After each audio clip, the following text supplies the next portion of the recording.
Jangan lupa subscribe di YouTube channel Metro TV News dan juga nyalakan notifikasinya. Pemirsa, apakah Indonesia masih memandang kasus korupsi sebagai pidana luar biasa? Tetapi kenapa koruptor mudah mendapatkan remisi dan pembebasan bersyarat? Kami akan mendiskusikannya dengan Koordinator MAKI, Boyamin Saiman.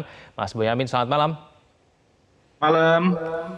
Ya, Mas Boyamin, untuk kasus Pinangki, vonisnya 10 tahun, banding lalu kemudian jadi 4 tahun, tapi setelah dihitung, Pinangki ini hanya menjalani masa tahanannya selama 1 tahun 1 bulan. Apakah ini memenuhi rasa keadilan, Mas Boyamin? Ya sangat tidak lah, karena apa? Perbandingannya sederhana dalam kasus Pinangki ini. Kan antara penyuap dan yang disuap itu harusnya kan hukumannya lebih berat yang disuap. Sementara Joko Chandra itu malah 4,5 tahun sebagai penyuap. Jadi ini dalam konteks yang case Pinangki ini menjadi tidak adil, tidak pantas dan tidak memenuhi rasa masyarakat yang ingin pemberantasan korupsi itu diberantas dengan sebaik-baiknya. Karena apapun kalau dalam konteks hukum pemberantasan tindak pidana korupsi, sekali lagi saya katakan antara penyuap dan yang disuap harus lebih tinggi yang disuap. Karena apa? Penegak hukum itu harusnya menjaga integritasnya, tidak mampu disuap. Gitu.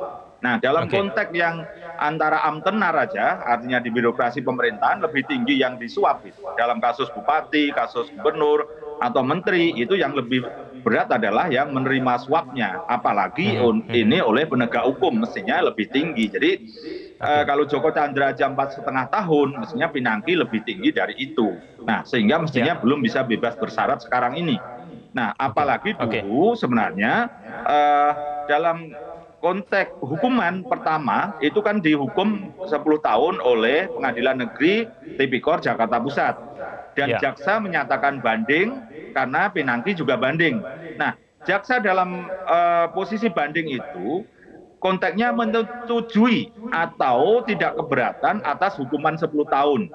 Nah, tapi ketika ini dikurangi menjadi 4 tahun, itu oleh pengadilan tinggi di tingkat banding, tapi jaksa penuntut umum tidak mengajukan kasasi. Inilah yang menjadi catatan buruk dari proses ini.